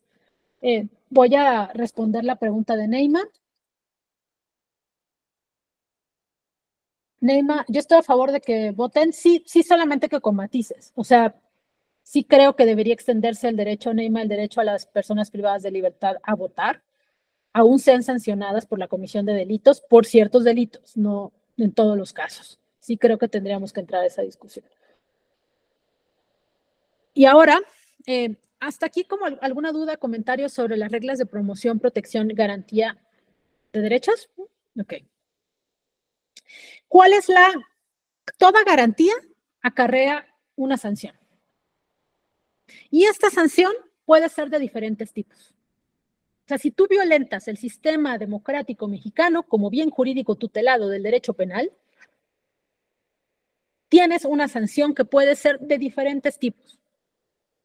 Pueden ser tanto amonestaciones, reparación del daño, donde entran las multas, la prisión, que es la sanción máxima del sistema penal. Y también tenemos medidas alternativas. También no se ha explorado en materia electoral. De hecho, se ha explorado únicamente en México, se ha explorado y en el mundo, en grandes partes del mundo, las medidas alternativas o los procedimientos de justicia restaurativa se han explorado únicamente en materia de justicia para adolescentes. O sea, como estas formas de reparación a la sociedad, o sea, que la persona que cometió una conducta considerada como ilícito no tiene que ir a la cárcel. No en todos los casos eso repara más. Muchas veces servicios a la comunidad, atención psicosocial, o sea, otra forma puede ser más efectiva que meter a alguien en la cárcel. Eso se ha explorado en materia de justicia para adolescentes y en casos de delitos no graves. Por ejemplo, robos de 800 pesos, o sea, si te robaron 800 pesos, quizá vale más que esa persona se comprometa a conseguir un trabajo y pagarte los 800 pesos a que pase 5 años de su vida en prisión. O sea, podría ser más efectivo. Pero hasta donde yo sé, esta forma de medidas alternativas no se ha explorado tanto en materia electoral en México y puedo estarme equivocando, les digo, no, o sea, puedo estar desconociendo que sí existen. Hasta donde sé, no es algo que se haya explorado tanto. Les digo, en México lo que entiendo es que donde comienzan a establecerse estas formas de sanción que no necesariamente son la prisión, que tiene que ser, por eso le dicen la prisión es la última medida. Es lo último a lo que debes apelar, porque los impactos sobre la vida de las personas, y no solamente de las personas declaradas responsables, sino de sus familias, o sea, las consecuencias del encarcelamiento de una persona, afectan profundamente a la ciudadanía, a la sociedad en su conjunto. Entonces, usar la prisión para sancionar todo tipo de conductas no únicamente puede generar más daños que beneficios, sino que también en muchos casos no es efectiva para reparar el daño. Y me parece importante que quizá podríamos pensar en todos estos mecanismos de justicias alternativas o de justicias restaurativas, que es les digo, algo muy novedoso en el derecho penal. ¿Cuáles otras son maneras de reparar el daño que no sea en la prisión? ¿Qué es lo que repara más? ¿Qué es lo que realmente mejora las condiciones de la persona que fue víctima directa o indirecta o del sistema democrático? ¿Qué otras medidas podemos explorar más allá de la cárcel, más allá de ir y encarcelar a alguien? Que muchas veces, claro, hay conductas que lo van a meritar, pero usar de manera desmedida la prisión, sin tasar qué conductas pueden o qué delitos pueden admitir otras formas de reparación que podrían ser más efectivas, que podrían ser mejores para la sociedad, me parece un tema interesante que podríamos discutir también en materia electoral. No sé qué tan viable sea, o sea, habría que determinar, por supuesto, es todo un ejercicio analítico fino, de determinar en qué casos, bajo qué condiciones, qué conductas, en qué momentos y qué medidas alternativas y qué salidas pueden haber al uso indiscriminado de la prisión. Que, no sé ustedes, pero ha demostrado históricamente no ser tan efectiva realmente para sanear a la sociedad. ¿Qué es lo que todo esto, les digo al final, todo lo que se sanciona son conductas? No se sanciona, o sea, de manera directa, todas estas sanciones aterrizan en una persona o en un grupo de personas. Pero lo que sanciona el derecho penal no son a las personas buenas o malas, sino la conducta que esa persona en un momento determinado ha realizado. Hay conductas relevantes para el derecho penal, y esto en el derecho penal se llama teoría del acto. Es la famosa teoría del acto. ¿Y qué ha tenido como consecuencia? Por ejemplo, antes, en el sistema penal tradicional, los antecedentes penales eran un elemento de presunción de responsabilidad. Tú ya robaste una vez, entonces ahora vienes otra vez acusado por robo. Como ya lo hiciste una vez, tengo como elementos para inferir que, o sea, es como una prueba en tu contra, básicamente, ¿no? Decir, ya robaste una vez, entonces tengo más elementos para considerar que esta segunda vez seguramente tú también robaste.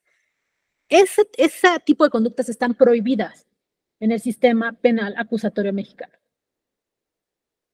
Ese tipo de razonamientos están prohibidos.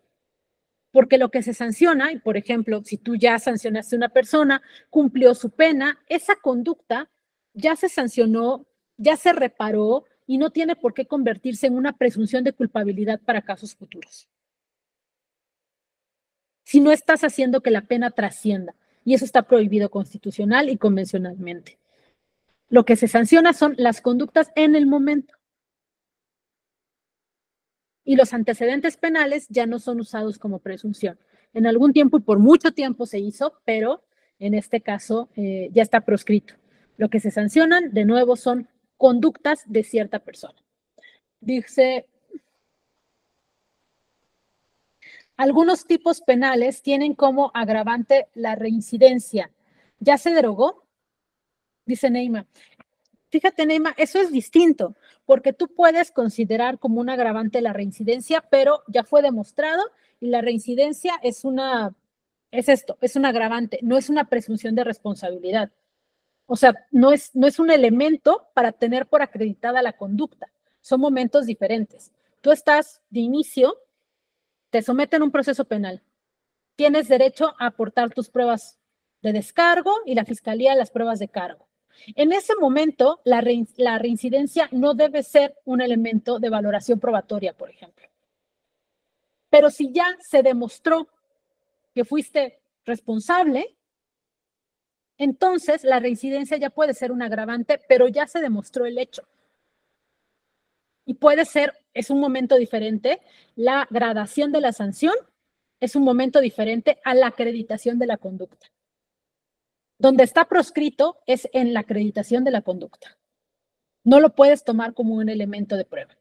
Pero si te dan pruebas suficientes,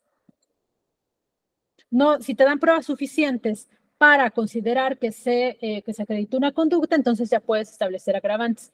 Neymar dice, pero debería ser también proscrito. Yo creo que debería ser proscrito también las agravantes por reincidencia. Sí, en algunos casos sí creo. que debería ser proscrita. No, pero está en ley. Entonces, si no está en ley, pues la persona juzgadora no tiene mucho margen de donde moverse. Yo creo que hay casos donde sí debería proscribirse, sobre todo si pensamos que los fines de la prisión son la reinserción social. Entonces, me parece que si tú crees que encarcelas a alguien o sancionas a alguien para que se readapte socialmente, se reinserte socialmente, reconfigure su vida, y luego usas ese camino como una sanción, me parece problemático. Pero les digo, está en norma, básicamente, en temas de agravantes, no para acreditación de la conducta. En el fondo, la misma naturaleza, me parece que sí, Nemo, pero no hemos llegado ahí. Hasta ahorita solamente es en la parte de la acreditación de la conducta. Incluso hay discusiones para la concesión de medidas alternativas a la prisión. Una vez que fuiste sancionado, puedes tener acceso, por ejemplo, a la remisión parcial de la pena, a otras formas, ¿no? Para no pasar si te condenaron a 10 años, cuando cumples la mitad, por ejemplo, de tu sanción, puedes acreditar que tienes buen comportamiento, que tienes vínculos familiares, una serie de cosas, y te pueden dar una medida alternativa a la prisión para que los últimos 5 años los pases, por ejemplo, con un brazalete electrónico, o sea, fuera de la cárcel. Y en esos casos hay juzgadores que consideran los antecedentes como un elemento para concederte la medida o no, lo cual a mí me parece que es equivocado, que rompe con los fines del sistema penal acusatorio, pero hay juzgadores que lo aplican y otros no. Entonces, estamos todavía definiendo los alcances del sistema penal acusatorio en muchas partes. Pero el tema de las agravantes, si está en ley, les digo, ahí sí no nos deja mucho margen de interpretación, aunque en un nivel teórico sí podemos decir, o sea, y sobre todo en un análisis dogmático, sí podemos decir, si los fines son estos, igual estas medidas no sean adecuadas y promover reformas. Por eso es importante hacer este tipo de análisis más dogmáticos, más abstractos, y poder, en dado caso, proponer ciertas reformas que mejoren o que se adecúen más a los principios constitucionales.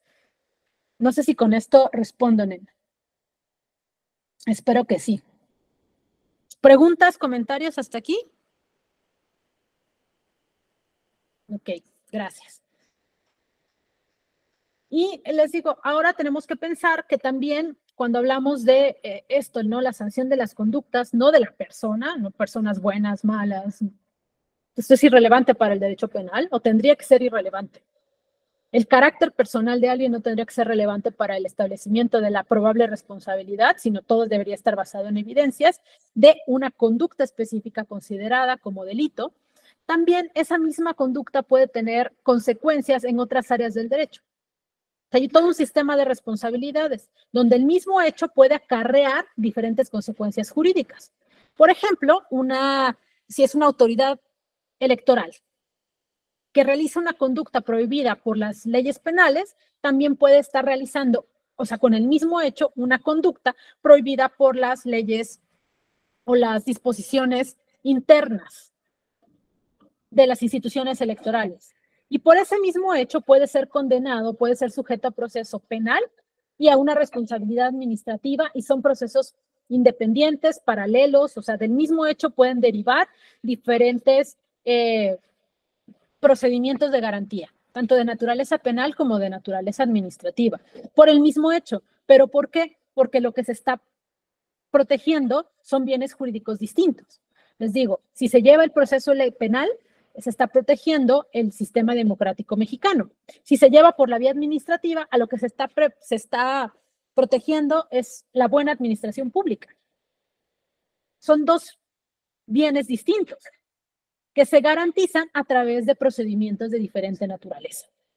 Y de ahí, por esto tenemos que algunos hechos dan como resultado que una persona enfrente un procedimiento administrativo y un proceso penal al paralelo, por el mismo hecho. O sea, esto es, digamos, algo que puede ocurrir y que de hecho ocurre, y ustedes lo habrán visto, ocurre en más de una ocasión, es algo bastante común que pueda ocurrir. Los actores, ya lo vimos en las diapositivas anteriores, tenemos estos actores, los quiero colocar de nuevo. Tenemos a las personas víctimas, quiero como detenerme aquí un poquito, porque es importante colocar que hay desde la perspectiva del derecho penal y también en la perspectiva de los derechos humanos. Estos son conceptos de los derechos humanos en general. Hay víctimas directas e indirectas. En materia penal se considera que estas conductas consideradas como delito afectan en materia electoral al sistema democrático mexicano. Pero también hay una víctima directa que es quien resiente la conducta, la acción o la omisión. Y también víctimas indirectas que de manera, digamos, como consecuencia de la afectación a la víctima primaria, pueden tener afectaciones. En otros casos hay, por ejemplo, cuando hay casos, les digo, de violencia política contra la mujer, que son con los que más he estado familiarizada por mi experiencia práctica, en muchos casos las afectaciones se extienden a la familia de las personas que son víctimas directas. Y entonces es importante considerarlas también desde que se integra las carpetas de averiguación, las carpetas de investigación, como víctimas para efectos de reparaciones. Tiene que haber un vínculo lógico y concatenado, coherente, desde que se va integrando la averiguación y estás diciendo, esta conducta, esta acción realizada por esta persona afecta al régimen democrático y afecta a esta persona en lo particular. Violenta, por ejemplo, su derecho a competir de manera equitativa en las elecciones. Pero a la vez esta violencia ejercida contra ella afecta la estabilidad de su familia, de sus hijos o hijas que son atacadas por este tipo. Y lo tienes que fijar desde el inicio, porque cuando llegue, si llega eventualmente una condena, entonces esas personas que son víctimas indirectas también tienen derecho a reparaciones integrales del daño. Y no las puedes introducir de manera posterior. Tiene que ser desde el momento en que se integra la averiguación. Y bueno, no me voy a detener más en las otras figuras porque ya las hemos ido analizando. ¿Preguntas, comentarios? ¿No? Okay. ¿Cuáles son los fundamentos? O sea, ¿cómo vamos a procesar estas conductas esencialmente? O sea, ¿cómo vamos a garantizar la vigencia del derecho del sistema democrático mexicano y la vigencia de los derechos político-electorales en lo individual y también en lo colectivo, en dado caso? De inicio, todo el procesamiento de estas conductas que llamamos delitos electorales siguen las reglas del sistema penal acusatorio mexicano, que fue establecido en 2008 a través de una reforma constitucional que entra en vigor en 2016 en todo el país. Esta reforma, que es la llamada de los juicios orales o tiene otras denominaciones, la reforma al sistema de justicia penal, tiene un trasfondo bien importante porque en un principio lo entendemos como, se establecieron procedimientos de naturaleza predominantemente oral.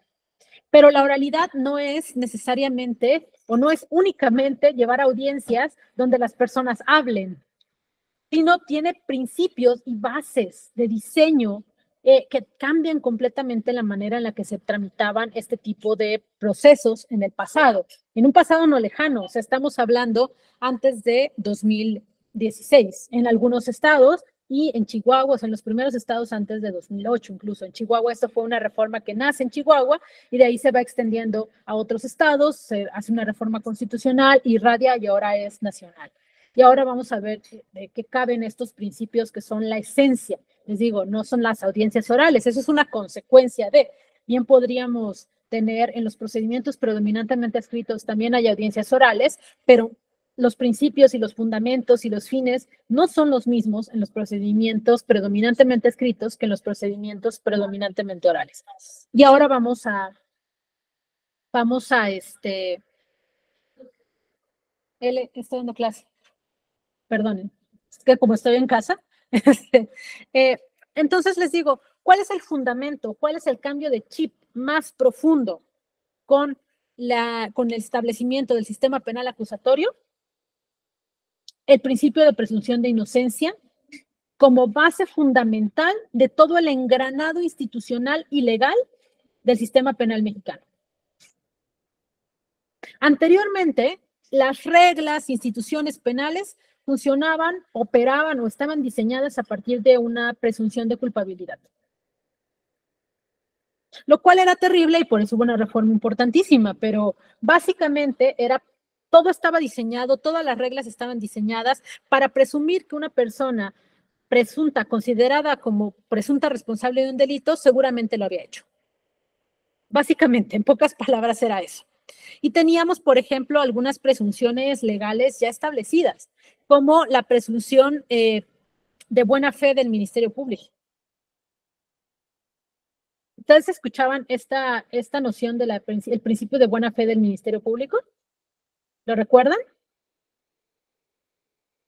Sí, dice Emma, ¿no? O sea, era presumir que todo lo que hacía el Ministerio Público era legal y que tenía buenas intenciones y que estaba bien hecho. Y presumir que todo lo que hacía la persona probable responsable era para defenderse y para escapar de la sanción penal. Así estaba diseñado nuestro sistema penal mexicano. El tema de establecer como fundamento la presunción de inocencia tiene muchas consecuencias. Una de ellas es que se destruye la presunción de buena fe del Ministerio Público. El Ministerio Público, las fiscalías, en este caso la Fiscalía Especializada en Delitos Electorales, una vez que entra a juicio, entra al mismo nivel que la persona probable responsable. No hay una presunción a su favor. Entra como una parte más en el juicio y tienen exactamente, o sea, y se llama principio de contradicción, o sea, tienen las mismas derecho a ser escuchadas, aportar pruebas, no hay ninguna presunción a favor o en contra de ninguno. Están en igualdad de condiciones. O sea, las reglas del juego son para las dos partes. En el sistema anterior habían beneficios o presunciones a favor de la actuación de las fiscalías, antes procuradurías. Díganme ustedes si no era algo injusto en el CENSE. O sea, más allá de si las personas juzgadoras estaban capacitadas o no, era un tema de diseño y concepción de la norma que estaba basada en desigualdad, lo cual generaba procesos profundamente injustos. El principio de presunción de inocencia, les digo que está en la raíz del sistema penal acusatorio, tiene dos vertientes y esto ha sido construido sobre todo a nivel jurisprudencial en los precedentes de la Suprema Corte de Justicia y de los tribunales colegiados.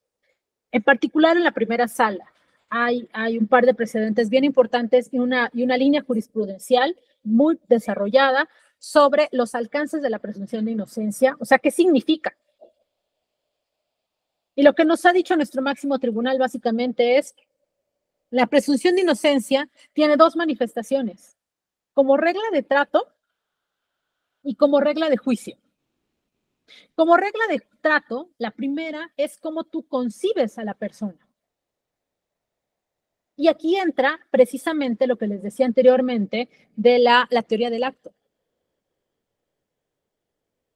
No me voy por lo que creo, que si tiene una persona tatuajes voy a presumir que es delincuente. Así operaba nuestro sistema anterior, o sea, estaba establecido prácticamente en normas, incluso en principios. Esta persona se ve de esta forma, entonces seguramente está. Lo estoy trivializando un poco, pero les digo, en el fondo esto era lo que pasaba. Entonces es la manera en la que concibo a las personas, mis prejuicios, tal.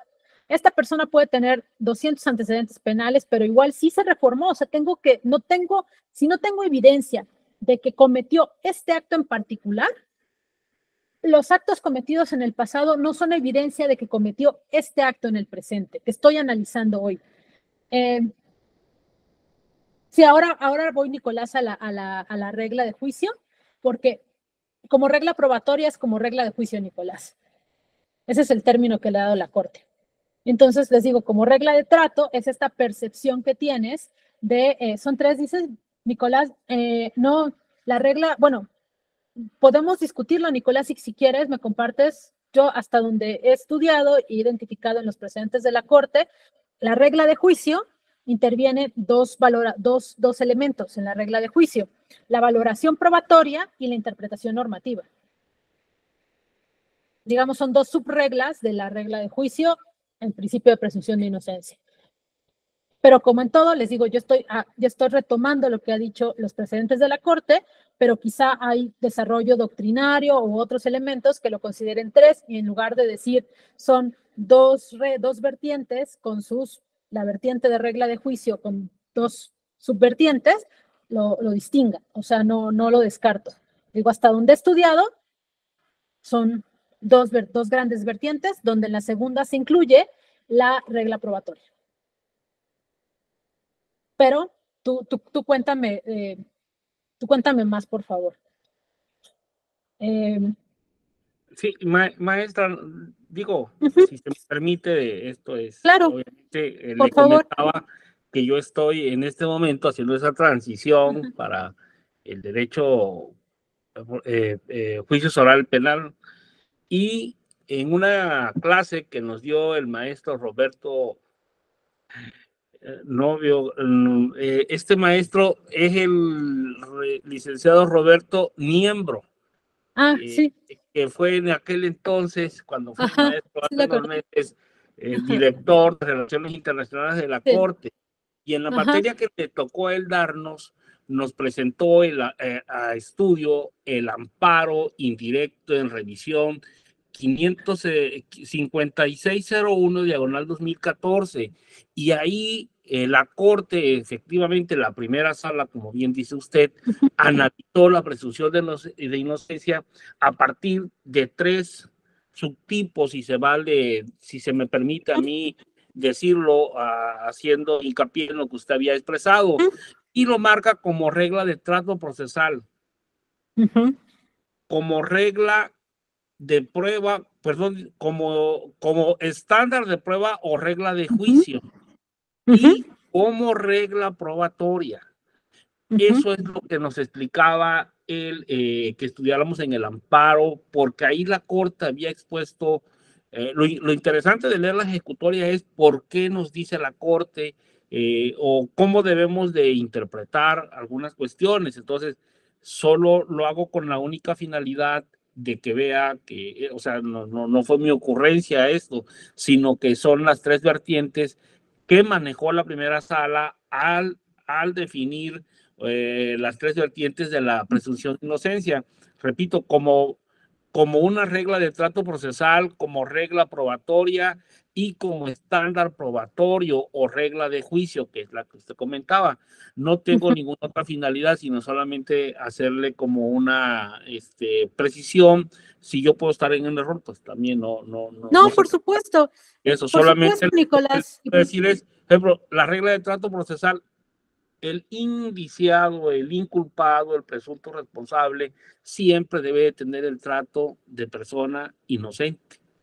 La presunción de inocencia no se rompe hasta que se acredita que esta persona incurrió o sí es responsable del tipo que se le imputa, ¿no? Del tipo penal que está imputando. Y la regla de juicio o la regla de prueba es precisamente eso, que ordena a los jueces absolver al inculpado en el proceso cuando no se han aportado las pruebas de cargo suficiente, ¿verdad? Y, si se me permite, la regla es idóneas y suficientes. Tiene usted mucha razón, la palabra correcta es idóneas, y la regla probatoria establece el requisito que debe de cumplir la actividad probatoria y las características que debe tener cada uno de los medios de pruebas aportados por el Ministerio Público.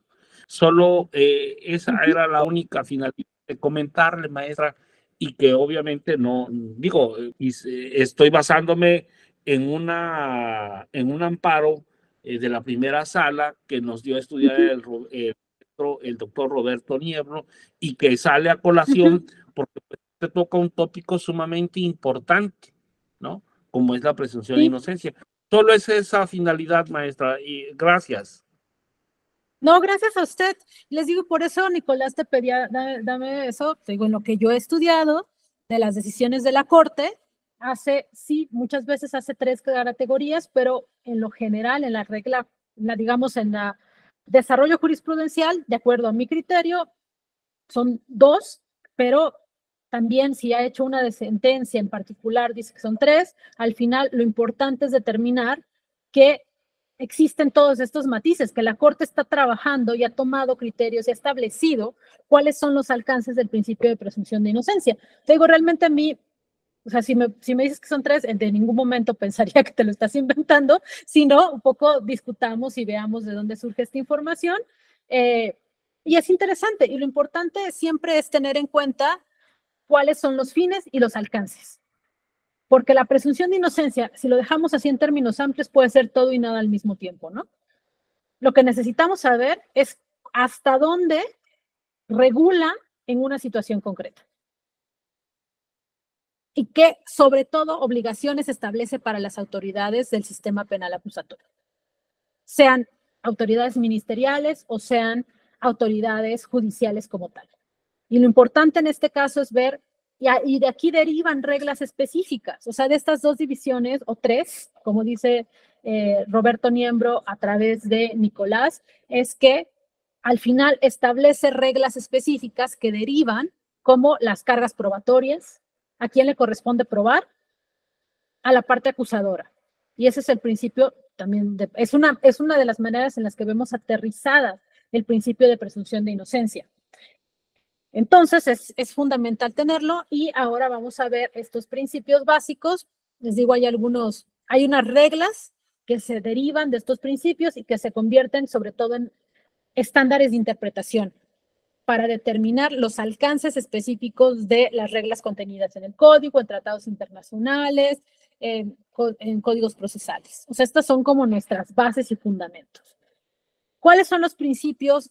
Y esto esto se puede, o sea, solamente estudiar los principios del sistema penal acusatorio, pues es un curso, pero de manera general y así para ir estableciendo como fines, bases teóricas de teórico-prácticas para este diplomado, es de inicio la presunción de inocencia como elemento fundamental, que tiene 2 o 3 dimensiones, dependiendo de qué sentencias leamos de la Corte, por lo visto, dependiendo de qué sentencias leamos de la Corte, pero nos queda claro que tiene varias dimensiones, ¿no?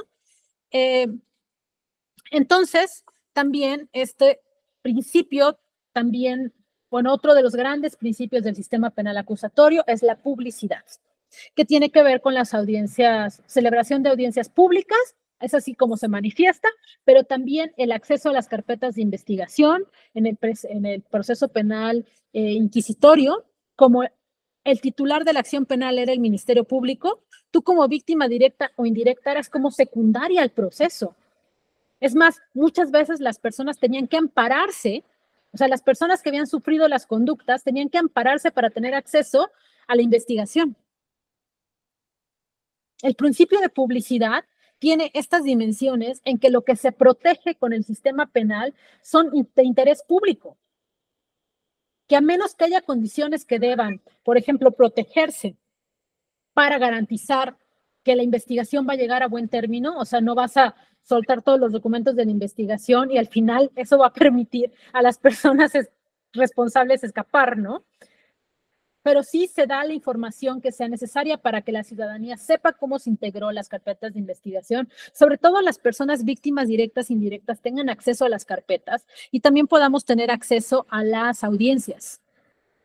Las audiencias, por regla general en materia penal, son públicas. Pueden ser privadas de manera excepcional, por ejemplo, cuando hay casos de violencia. Si la representación legal de una víctima alega que que puede ser revictimizante para la víctima rendir su testimonio frente a otras personas, pensemos, y les digo, hay casos de, por ejemplo, violencia sexual. Imagínense que una persona tenga que dar el testimonio de las agresiones sexuales que sufrió frente a un auditorio lleno de personas. En ese caso, la representación legal puede pedir que ese testimonio se desahogue a puerta cerrada, únicamente con los abogados, abogadas y la persona juzgadora, sin acceso al público. O sea, pero es excepcional. La regla general es que podemos observar cómo se desahogan los procesos penales. En la etapa de investigación, lo que podemos pedir es acceso a la información de las carpetas de investigación.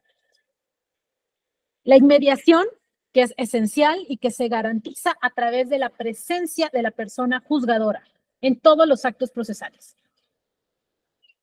En el sistema penal tradicional o inquisitorio, lo que pasaba es que la persona juzgadora delegaba en sus secretarios o secretarias el desahogo de audiencias y la valoración probatoria, o sea, todo lo que tenía que ver con el contacto directo con el juicio era a través de otras personas y el juez únicamente aprobaba o analizaba, el juez o la jueza analizaba los proyectos de sentencia. Ahora, la persona juzgadora a quien tienes que convencer de que alguien es probablemente responsable o que es inocente de una conducta que se le imputa, es a la persona juzgadora directamente. Es quien en sus diferentes etapas tiene acceso a las evidencias, desahoga las evidencias y se va generando un juicio sobre si esa persona o ese grupo de personas son o no probablemente responsables. Y no puede delegar esa responsabilidad en ninguna otra persona. A menos que, por ejemplo, por ejemplo, si un juzgador, una juzgadora tiene una intervención quirúrgica, deja a alguien por ministerio de ley y esa persona hace las veces de juez o jueza y es quien va a emitir la resolución. Pero la institución del juez o jueza es quien está presente y recibe de manera directa todas las actuaciones procesales. Esa es otra garantía del proceso penal acusatorio. También el principio de continuidad, y esto tiene que ver con cómo se desahogan las audiencias en sí. Hay diferentes etapas en el proceso penal acusatorio. La primera etapa es la etapa de investigación, que se lleva a cabo ante las fiscalías. La segunda etapa es la etapa de control ante la o el juez de control. Y una vez que se llevan, o sea, la característica es, si acaso la o el juez de control ratifica la detención o el ejercicio de la acción, ya se abre la etapa de juicio oral. Si hay una condena, entonces se abre la última etapa, que es la ejecución penal. En cada una de estas etapas hay diferentes autoridades judiciales y cada una de estas autoridades judiciales vela por que se dé continuidad al proceso. Esto quiere decir evitar dilaciones innecesarias, el desahogo de audiencias en un mismo momento. O sea, si tú vas a las audiencias del proceso, ya las de juicio oral, son audiencias que pueden durar 1 hora o 10. Todo se desahoga, por ejemplo, en la etapa de juicio oral, todo se desahoga en la misma audiencia para dar continuidad al proceso. Concentración, que también está vinculado también con la celeridad de los procesos judiciales. Y uno muy importante que me faltó en la lámina, pero que ya lo he compartido con ustedes, es el principio de contradicción en las etapas procesales, sobre todo en la etapa de control y en la etapa de juicio oral. Y el principio de contradicción lo que hace es colocar en igualdad de circunstancias a la autoridad ministerial, o sea, las fiscalías, y a la persona o grupo de personas presuntas responsables, y las personas juzgadoras resuelven con base en lo que las partes les plantean. Ese es el principio de contradicción. Esencialmente es eso, y es bien importante, porque el o el juzgador no debe ir más allá de lo planteado por las partes. Hay elementos como la impartición de perspectiva de género, la introducción de la perspectiva de infancia, o sea, eso te permite hacer ciertas adecuaciones procesales, realizar algunas actividades de oficio, pero estas actividades de oficio se ejercitan conforme a lo planteado estrictamente por las partes. Ni un ápice más. O sea, se fija la fijación de litis es lo que plantean las partes y lo que desahogan las partes, por ejemplo, en el juicio oral. El principio de contradicción es que la o el juez resuelve con base en las evidencias que plantee la parte acusadora y la parte defensora. Si no hay algo que introduzcan las personas a juicio, la persona juzgadora no lo puede introducir o no lo debe introducir. Y eso es algo que también cambia y hay muchísimos trabajos doctrinarios y prácticos sobre los alcances del principio de contradicción, que también está en el corazón de la parte, sobre todo la parte procesal. ¿Cuándo podemos o con base en qué podemos determinar que una persona juzgadora está extralimitándose en sus funciones o se está quedando corta? La clave está en el principio de contradicción.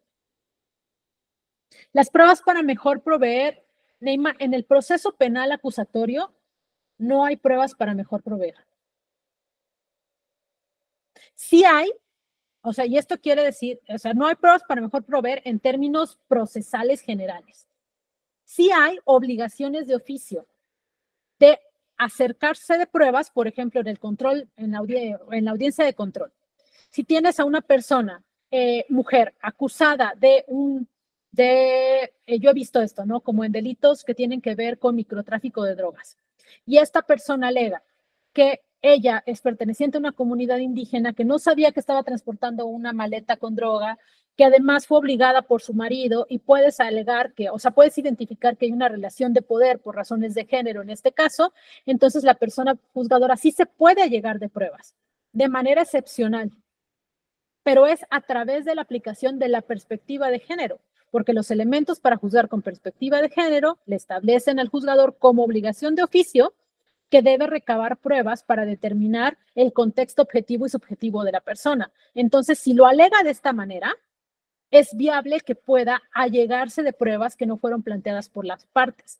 Pero como tal, el término de pruebas para mejor proveer, como estaba concebido en el sistema penal tradicional, se ha proscrito en el sistema penal acusatorio. En los alcances, digo, con la salvedad de que esto no implica que las personas juzgadoras no puedan allegarse de pruebas, pero es a través de otro mecanismo analítico y otras figuras. No solamente en el caso de perspectiva de género, Neymar, perspectiva de infancia, perspectiva de migraciones también, perspectiva indígena, o sea, hay herramientas analíticas y sobre todo estándares normativos que se han fijado, en particular a través de precedentes internacionales y nacionales, y esa es como la vía a través de la cual lo puede alegar la persona juzgadora. Es excepcional y lo tiene que justificar de acuerdo a las consideraciones del caso concreto, aplicando estas herramientas analíticas específicas. No puede solamente decir, me llego de pruebas, ¿no? Entonces, si lo hace así, formalmente está rompiendo con el principio de contradicción.